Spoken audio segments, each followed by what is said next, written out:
Chyna Bethley, Dr. Chyna Bethley, tell us a little bit about yourself. So, background, or what do you want to know specifically? Because I know I've been on so many, and we go into so many different directions. Your background. So, I'm originally from New Orleans, Louisiana. Grew up there, home full of love. My parents, they're still married, so I saw just firsthand, if we didn't have anything, as it relates to finances or, wealth, we still had love in the home. And so I appreciated that, and there was such a good foundation for me. I appreciate that my dad, he was a hustler by nature. He was always the middleman for some type of a project. It frustrated my mom sometimes because she was more traditional. She believed in working really hard. She would have one, sometimes two jobs. And so I learned something from both of them. I got my work ethic from my mom, who, by all means necessary, she's just going to get it done. And then I got my strategy from my dad, because he always believed that it was more than one way to get to the top. So just grew up in a very loving home in New Orleans, loved God, very faith-based, and got into entrepreneurship really, really young, and just have been extremely ambitious and creative and excited about life. Yeah, I saw or read where you became a millionaire before the age of 30. Who does that? Yes, it was a blessing. And the interesting thing about making my first million, it was so unconventional. It was against everything that I thought that I would do. And I think that's the thing about success. Sometimes we want to create, and it's good to have goals and set goals and have a plan. But there's some things that'll come along the way that will get you to where you want to go, but not the way that you want to go there. And so it requires you to be open-minded, and it also requires you to seek counsel and guidance from people who already had it. Right. Because if I would have continued to listen to family members and friends, I don't think that would have been my story.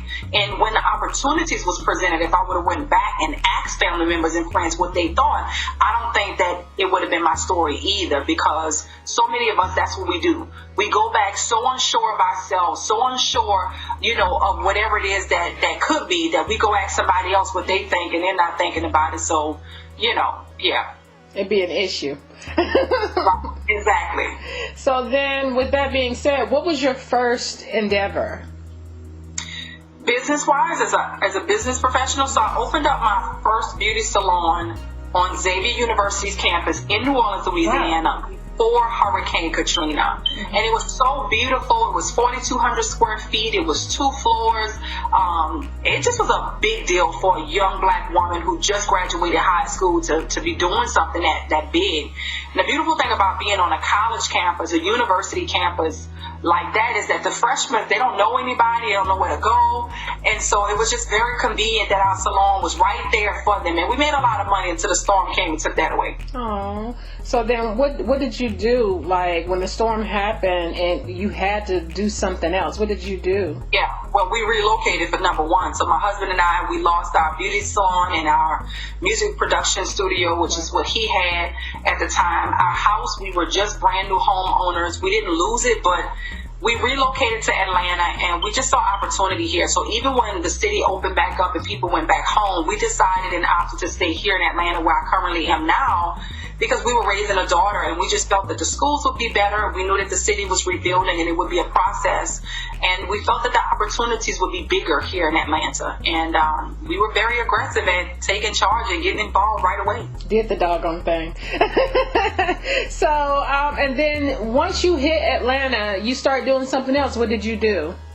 Yeah, so we immediately came to Atlanta and heavily got into music. So it was like, you know what, this is the music capital of the South for sure. There's so many opportunities. And I believe when you go to a new city, or even how people come to America, they're so ambitious. They're so, like, they are so much more aggressive. And that's how we were. We began to network with the right people. I recorded a song, was preparing to do a music video for that song that my husband had produced. And then we were hit with yet another setback. And oh my gosh. Yeah, so it was an interesting journey, and it still is an interesting journey. And I believe my story is one to show what it looks like to overcome and keep going, and not to just sit in the midst of the storm. That's right, sit and wait, and you did, and you like you said, you guys were very aggressive. Are you okay to mention what that setback was? Yeah, of course. Yeah, so I was diagnosed with breast cancer. A couple of days before the video shoot, we found out that the test that I had taken just a few weeks before, I would have this sharp shooting pain that would come into my breast out the blue. And breast cancer never ran in my family. I'm extremely young, in my early 20s, and I'm not thinking about cancer, so I go to the emergency room because my husband see me having one of these episodes, and I just grab my breast. It literally, when this episode would happen, it would literally just take the breath away. Anything I'm holding, I would drop, and he saw me having an episode and he immediately rushed me to the emergency room, and they said, well, you're too young for a mammogram. We'll just do an ultrasound, and they did. And the same person who told me I was too young for a mammogram told me that same moment, after seeing the ultrasound, we need to do a mammogram. And I said, well, you said I was too young. They said, well, we need to do one now. And I immediately began to pray that God would just protect me and provide for me and just be with me for whatever was going to happen. And then 3 days before the video shoot for my song that we had done, I found out that I was positive for breast cancer. Wow. So that was something else to deal with, and it was definitely just emotional because we had just relocated to Atlanta from Hurricane Katrina, and that was a lot. I went from being a business owner, homeowner, to standing in line for food and clothes, and it felt like a twilight zone. And once we finally put the pieces together, got back on the horse, ready to start moving again, we were knocked off with, yet another devastation. A defeat. Well, not quite a defeat because you're here now. So, Yes. What was that process like for you to be so young, like you said, and to have to deal with that? I think the resources was a bit limited. It wasn't like I had people who could talk to me, and that's why I share my story so much. Most people that I knew that was going through cancer, they were older. It was just not anybody to really relate with. So what I did during that time, which is so interesting, I wanted people around me to know, to have somebody that they could relate to if they had a family member, a friend, or loved one. And so I showed the whole process of social media wasn't, at least I wasn't on social media like that at the time. I showed them my hair coming out and showed them the process of it. But it was tough because we didn't really know what to do or what to think. But I thank God for my faith, and I thank God for my husband and my family, because my husband was just so instrumental in my life during that time. Here I'm going through chemotherapy. I lost all of my hair, my eyebrows, my lashes, none of that is gone. And he's still making me feel beautiful, telling me I'm sexy, massaging my head. Yes. It was unbelievable. And here I look in the mirror and I look like an alien to myself. So A beautiful alien. And he was like, baby, your head, look how pretty your small baby head is. He was like, I would have never known your head was. And he would just massage my body. Because when you go through chemo, you feel really nauseous and you don't feel so well, and you lose a lot of weight, and it's so many different things that's going on in your mind. And he kept me hopeful for the future is what he did. He kept me saying, baby, when you get out of this bed, because I was already ambitious, I was a visionary, but he was like, when you get out of this bed, you go this and you go that, and he just kept me looking forward. And I just really thank God for having him in my corner, having my mom, to be there, my mother-in-law, my daughter. She became like the mom to me, honestly. She was so young, but she was like the mom to me during that time, making sure she guided me to take my bath and help me with everything. And so having a good support system was really huge. And I just learned that, at any given time, your whole life could change, and you still have to be persistent and keep moving through the storms. That's right. And is that your words of encouragement for the women that's going through it now, who's just like, dang, just like you, it doesn't run in my family, or maybe it did, and it's just so sudden on top of the pandemic and on top of everything else? Yeah, it's so interesting. I heard a story more recently, and I said to her, wow, it's so interesting. Ever since this pandemic, and ever since everything that's happening with 19, you don't even hear about so much no more like that. And I heard her coming, was battling, and she just shared with me her story of what was going on. And, I just shared with her mind, and it helped her to be like, wow, that's what it could look like on the other side. And so, yeah, it's been interesting. Right. Just a transparency moment for sure. Yes. And that's where the treasure is. To me, the treasure is in the transparency. I love it. Oh, you're so sweet. So, Doctor, how did that come about? Let's talk about the title.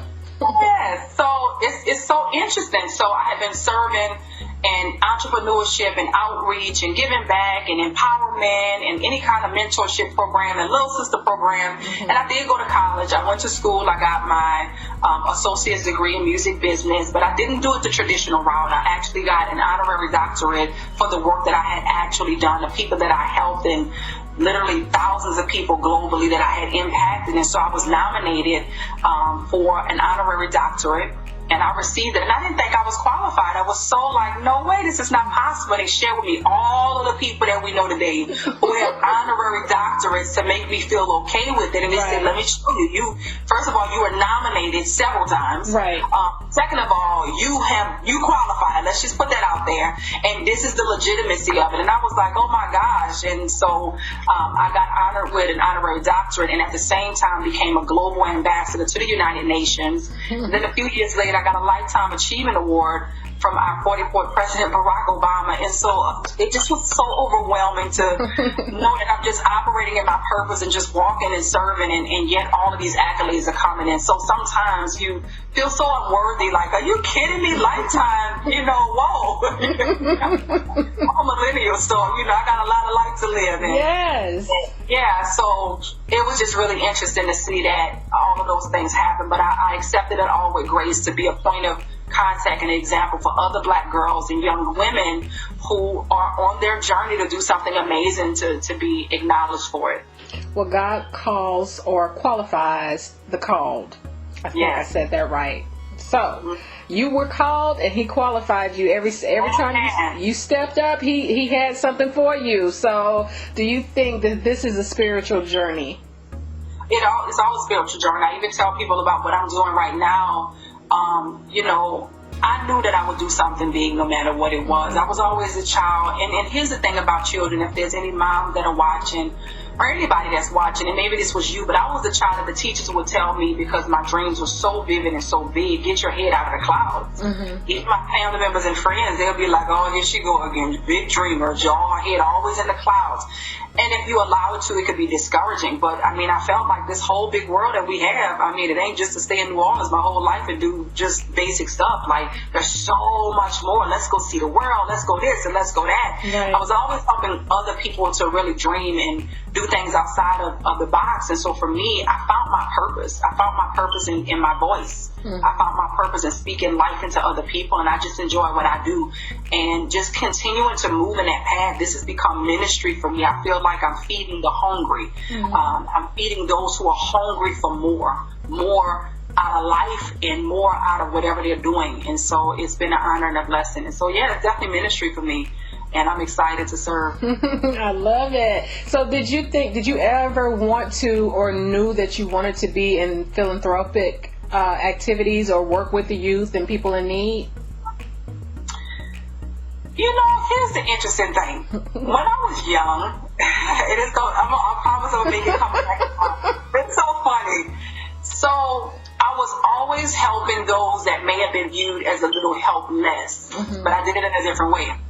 I was the girl that was very tomboyish in school, and I was the girl who beat the bullies up. Ooh. You was back in life. So when the bullies would bully the people, they would always be smaller than them, or maybe a little quiet or a little shy. And it was so interesting because my mom, I would get put out of school, or the principal would be calling me, or I would be getting suspended, and she would be like, what happened? If them people call me again and I gotta leave my job, and my mama, let me tell you something, I still don't play with my mom. Like, my mama was a whooping mama, so she was like, what did I do for them people to call her, and she had to leave her job to come hit me? And here I go, no, Mom, because that girl picking on that girl, and she said, you mean to tell me this ain't had nothing to do with you? Right. And I'm fighting for somebody else. So I've always fought for people who were a little bit defenseless or voiceless, or felt like they didn't have the ability and power. And so now as a woman, I'm still fighting for our communities. My goal with my company is really to normalize this wealth conversation among our people. We've marched, we protested, we went to town hall meetings, but as it relates to economics, I believe that is where our power is.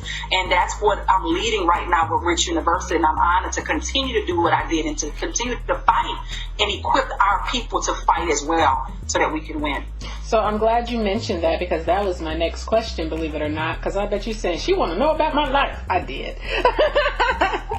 Yeah, of course. I love sharing my story. So Rich University, how did that come about, and then partnering with Steve and Marjorie Harvey?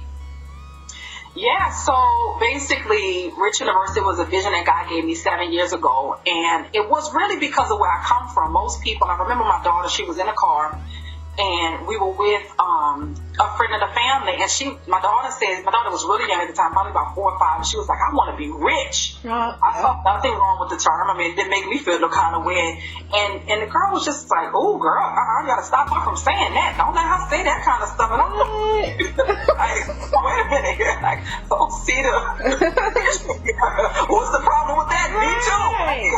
I'll take one of those as well, right? And so I realized that, socially and psychologically, there was this issue with money and wealth, and people felt like it was evil, and even people who knew the word, believers not really understanding that it's the love of money that's the root of all evil, not money itself.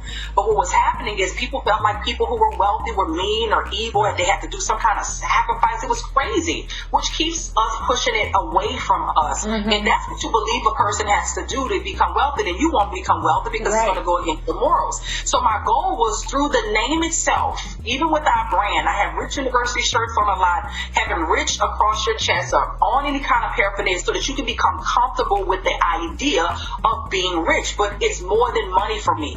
So rich is actually an acronym. It stands for being royalty, so that you can know who you are. You are a queen. You are a king in God's kingdom. And when you understand that, then you move differently. You walk differently. It stands for being inspirational, where what you do, you want to make sure that it's inspiring other people. It stands for being courageous, because if you're going to become successful, you're going to need some courage. Because there's going to be a lot of people that's going to be blocking you along the way, and you got to keep going through those storms, right? And it's also the H stands for being humble. So that when you make it to these places in life, the reason I can sit here, multi-millionaire, inside of a space that most people are not in, what goes to be a young billionaire, is because I know that the blessings comes from God, and that it's His grace that's been added to my life to allow me to do this. And so the humility allows you to continue to go higher and continue to grab people along the way with you, because you know you could not have gotten here alone. Amen. You better sing it, girl. So then the partnership, how did that come about? So one of my this woman, Paige, she has a heart to just serve people. She saw what we were doing at Rich University and thought it would be such an amazing asset for me to get on the platform with Steve and Marjorie Harvey's foundation to speak to single moms. This being Women's Month, they wanted me to speak to single moms because they are moms of young black boys. Steve Harvey's heart has been for young black boys, and they are really doing a lot inside of the community forum. But why not support the moms too, the moms who are raising these boys? And so we have a platform that allows us to provide resources and opportunities for those moms. And the thing about the black boys is they're playing video games, they're already into technology anyway. And so my company, Rich University, being a fintech company that's for women of color and minorities specifically, to normalize that wealth conversation, was a great opportunity for me to show them simple ways that they could get their kids involved in learning the skill set necessary to compete in our economy. That's right, because now's the time. So then you're like phenomenal cryptocurrency and DCX enthusiast. I don't know the difference between the two. So for people like me, could you explain? So cryptocurrency itself is, and DCX stands for digital currency. It's an academy. So that's just a term that insiders know what that term is as it relates to DCX. But cryptocurrency specifically is a currency, just like the US dollar is a currency. It's money. And Bitcoin specifically, which is where I spend most of my time at, of the cryptocurrencies, is the highest performing asset class of our time. Nothing has outperformed it. Real estate, gold, silver, oil, businesses, nothing. And Bitcoin specifically has only been around for 10 years, or really 12 years. And so it's something that is very important for us to get involved in, because it is the future of money. And so this Bitcoin specifically, the reason that it's so powerful is because of supply and demand. It's only 21 million that will ever be produced. Wow. After that, that's it. And so the people who understand this, we are very aggressive at acquiring and accumulating as much as we can, but we're also aggressive at, I know I am with Rich University specifically, at opening up the door for other women of color and minorities. When I go into these rooms and I sit at these tables, a lot of time I'm the only black girl in these rooms having this conversation. And so my goal is to open up the door and give access to our community and allow them to have seats at the table too. So it's education that we provide. So Bitcoin is really money. You can buy cars with it now, homes with it now, coffee with it now, household appliances now, and pretty soon you'll start to see it when you go into the store as an option. The way I like to explain this world of cryptocurrency and blockchain and Bitcoin is like the World Wide Web in the mid-late 90s, early 2000s. We couldn't fathom a world that we live in now. Right. If somebody asked you then to explain the internet or the web, we couldn't really articulate to explain it because we still didn't understand the way it was going to be used if we were in the mid-90s, late 90s, right? All we knew is that, I know for me, my mom was transitioning from having checks to debit cards. And she didn't want to do it. She was skeptical about everything. I don't know what I don't like that. I'm going to keep my check. But here's the thing.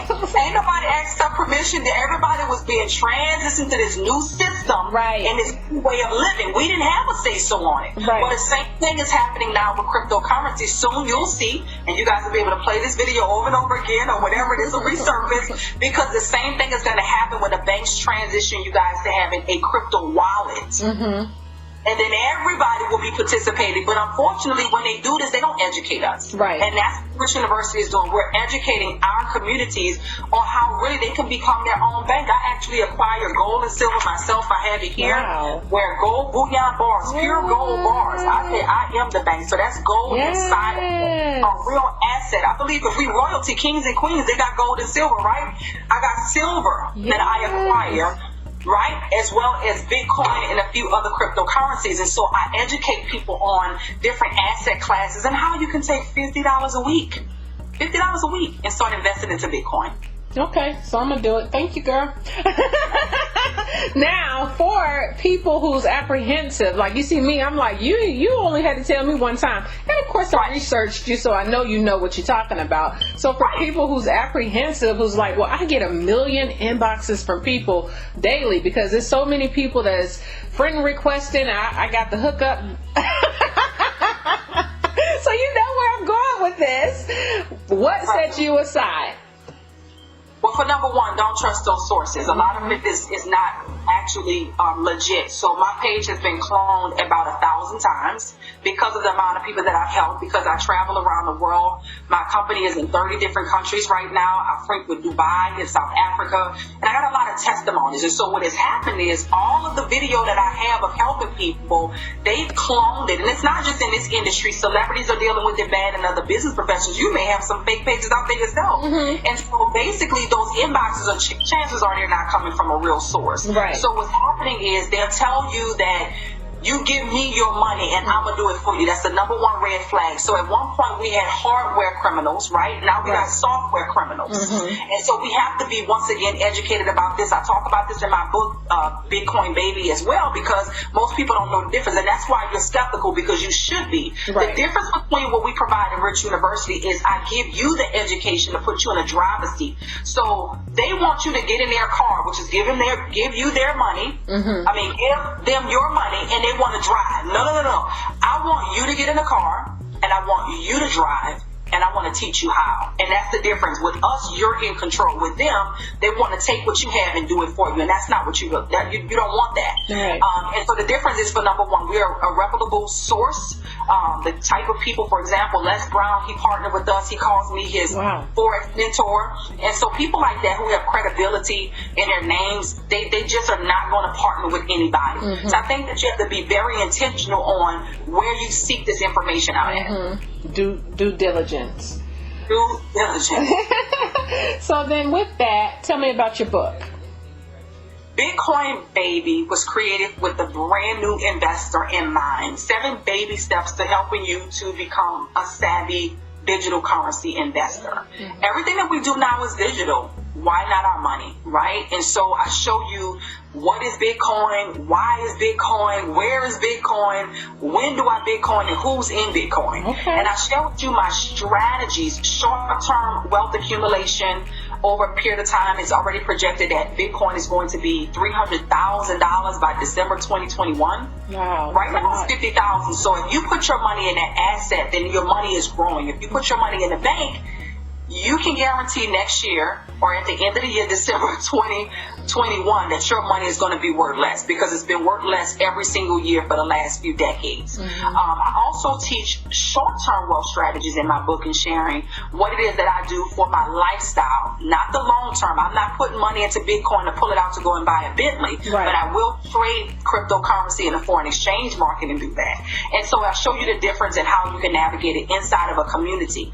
And so the book Bitcoin Baby is amazing. The reviews, I had so many people who read it and was like, you know what? You broke it down so simple that it removed all of the uncomfort and the fear. And I just put $50 in. Wow. You know, I just put $50 in. It doesn't take a lot. You don't have to put in $50,000. You can put in $50, $10, $20, and get a fraction of the Bitcoin. And when it goes up, you know that your money is growing. Right. And so that's what the book provides. So it's like a little 401k. Bitcoin. Well, here's the thing. Bitcoin has the potential to be much greater because you're in a bigger market. Right. So, for example, the stock market is about $55 billion a day that's moved through it, which is big.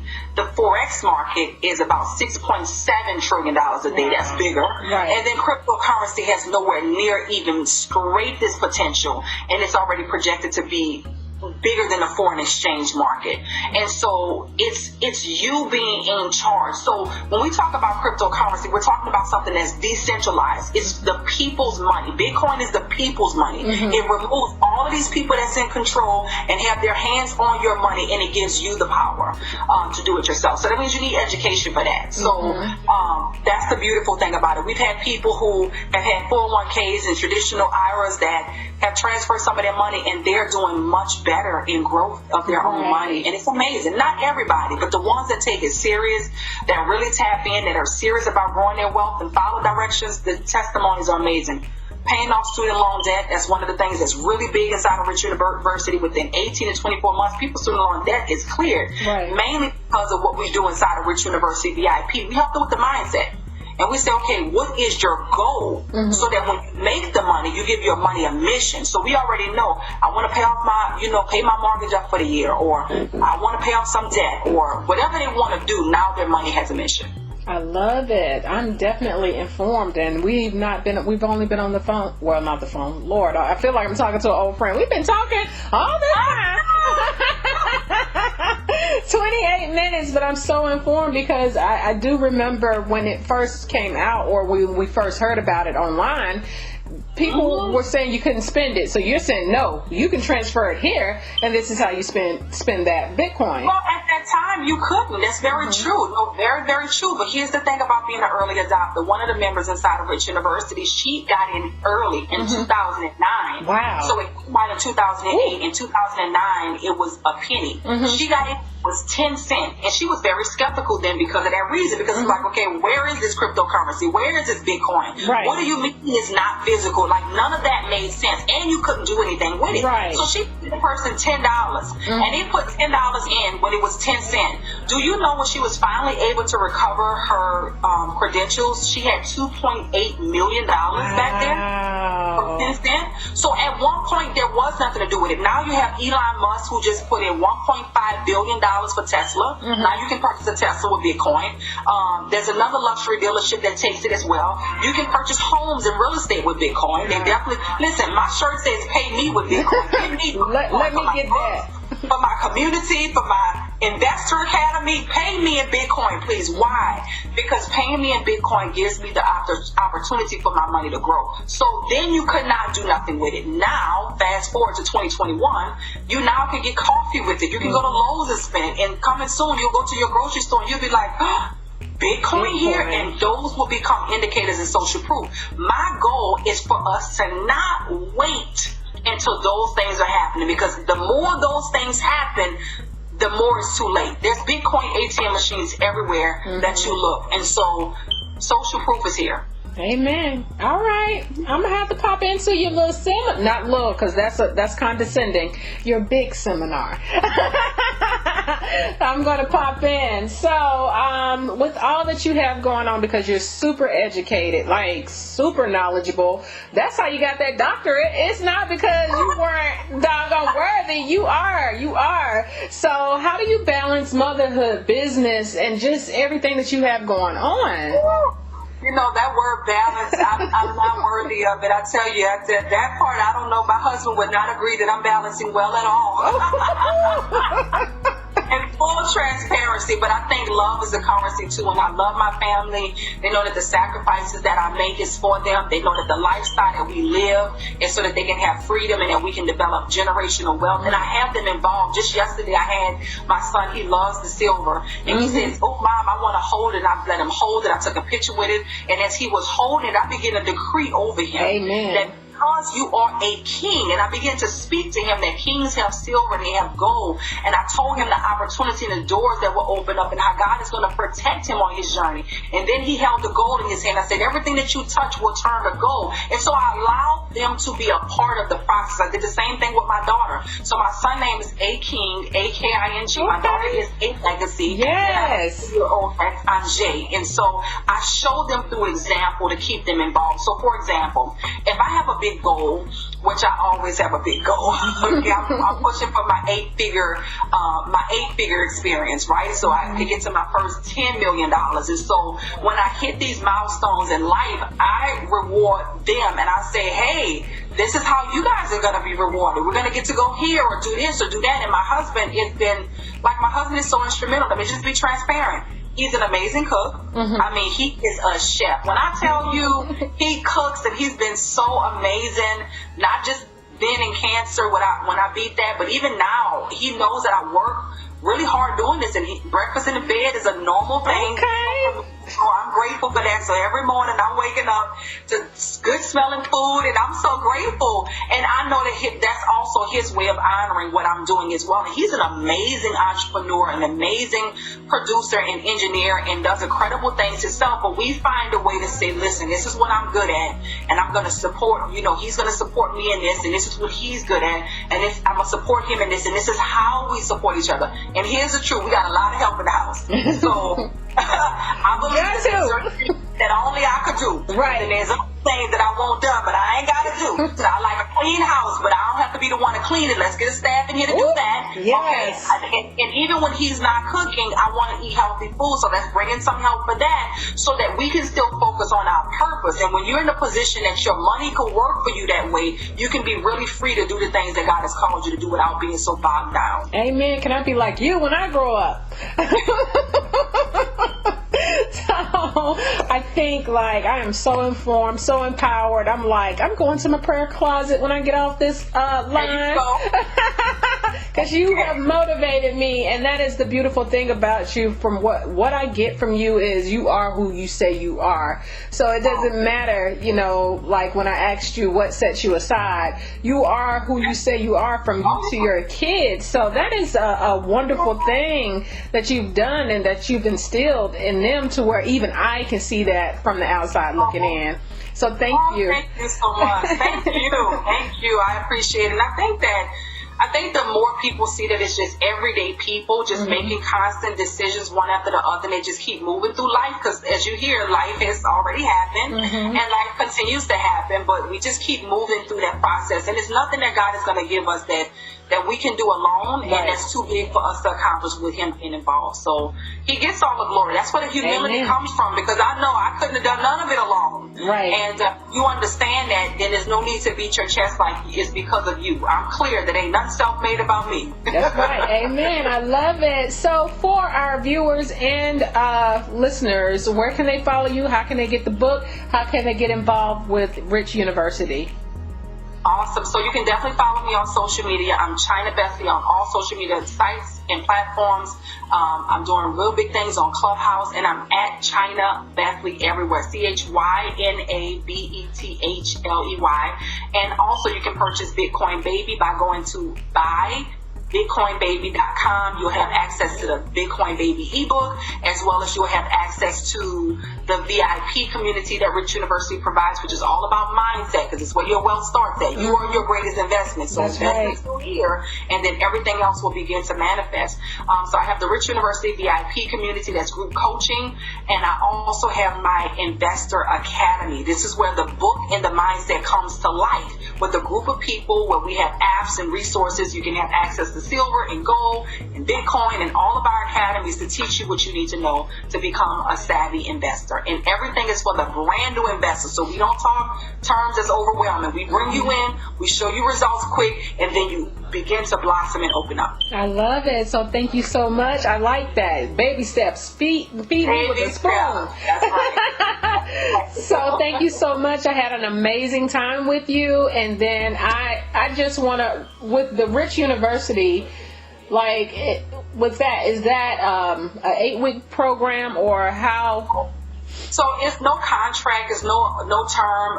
What I can tell you, that my journey over the last 5 years in learning and being educated, I would never stop. It's too minimum what you pay. So, for example, most people go to traditional universities and they spend hundreds of thousands of dollars for their degree and they're done, or tens of thousands of dollars and they're done. Well, this is so affordable. You spend, depending on which package you choose, the most you'll spend is about $350, and then every month there's a monthly, so that you're not spending thousands up front for your education.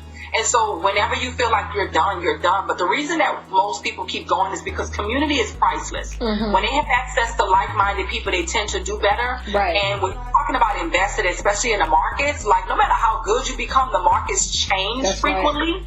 So when you're on your own, your eyes, just one set of eyes is completely different from having a community. And by that time, you're making money. And so if it was a financial strain on you, it's not a financial strain to pay for access at that point. So we have people that have been on for many, many years, and they're very good, but their skills are constantly sharpened, so they don't want to let that go. Wow, that's amazing. I like that it's forever growing, and you accept Bitcoin.